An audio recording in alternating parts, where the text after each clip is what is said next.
Welcome to the video that will save your relationship. Hello.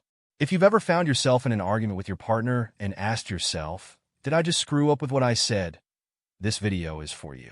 Today we're going to talk about the 12 things your partner should never say to you, or you to your partner. Because yes, words have more power than the Wi-Fi we share at home. Whether you're the hopeless romantic or the sarcastic one on the team, these phrases are absolute emotional landmines. Ready to learn what not to say if you don't want to spend the night on the couch? Let's go. 1. You always or you never. The drama's favorite line. This is the line that starts 90% of high-voltage arguments. Why? Because no matter how true it is, generalizing is like throwing gasoline on a bonfire. For example, you never do the dishes, even if you did once 3 years ago. These lines are traps because no one always or never does anything. Instead say, I'd love for you to help me more with this. See? More effective, less tears. 2. Is way more than you. The comparison disaster. If you've ever said something like, my ex could cook better than you, let me inform you that you just won a VIP ticket to the bad decision club. Comparing your partner to someone else is like standing in line for free drama. No one wants to compete with a shadow from their past or your star chef cousin. Instead, be thankful for what you have together. I love that you're learning new things in the kitchen. Bonus points for being cute. 3. You're overreacting. The emotion killer. Has anyone ever said this to you while you were crying while watching Titanic? Exactly, it doesn't help. Telling your partner that they're overreacting is like invalidating their experience. Example. Why are you crying because I forgot your birthday? It's no big deal. Oops. Instead, try something like, I'm so sorry you feel that way. Tell me how I can make it better. Because yes, your partner deserves to be heard, even if the scene doesn't make sense to you. 4. You're just like your mother. Genetics are not chosen. Few things spark an argument faster than bringing up the family. Example. You're just like your mother. When she gets moody, boom, war is declared. Instead of comparing, focus on the specific behavior. When this happens, I feel like this. It's a magic trick that keeps the peace and prevents family dinners from being awkward. 5.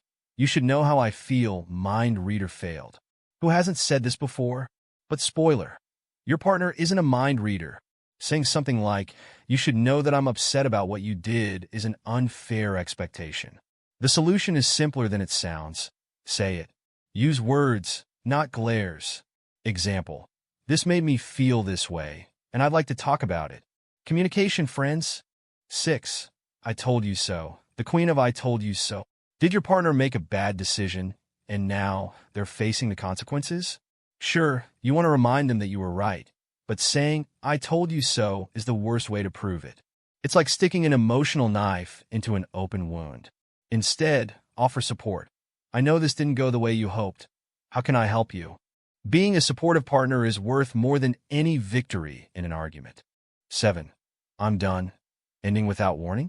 Saying, I'm done in the middle of an argument can feel like dropping an emotional bomb.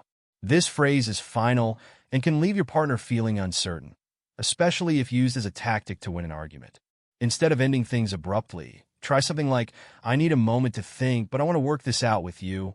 Creating a thoughtful pause can keep something temporary from feeling like a permanent disaster. 8. You're such a disappointment. The blow to self-esteem.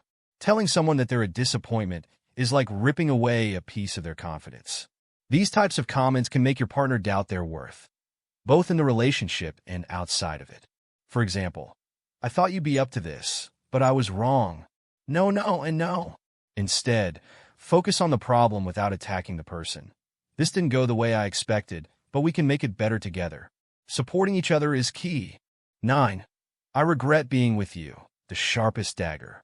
This phrase cuts deep because it questions all the time and effort invested in the relationship. Saying something like, I regret being with you is invalidating all the good times and love shared. If you're upset, find healthier ways to express your feelings. I'm frustrated right now, but I want to find a solution because I value what we have. Remember, words hurt more than a slammed door. 10. And the crown jewel. I don't love you anymore, or you're a disappointment.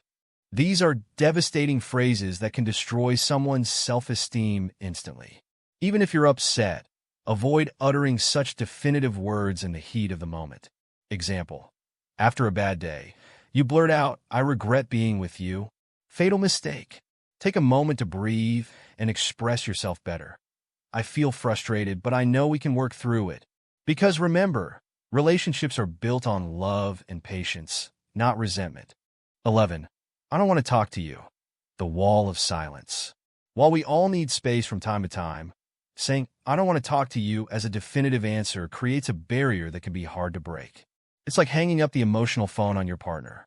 Instead, try, "I need a moment to calm down before we continue this conversation, but we'll talk again." This shows that you respect your boundaries without closing the door to dialogue. 12. You're a insert negative label. Labels are for things, not people. Saying something like "you're selfish," "you're useless," or any other negative label is not only hurtful, but it also reduces your partner to a single flaw, ignoring their qualities. For example, if you're upset because your partner forgot something important, instead of labeling, try, "I was hurt that this wasn't a priority for you. Let's talk about how we can avoid this in the future."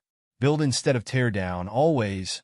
These phrases are not only damaging, but they have the potential to leave deep emotional scars. The important thing to remember is that in a relationship, words can be bridges or barriers. Choose to build bridges.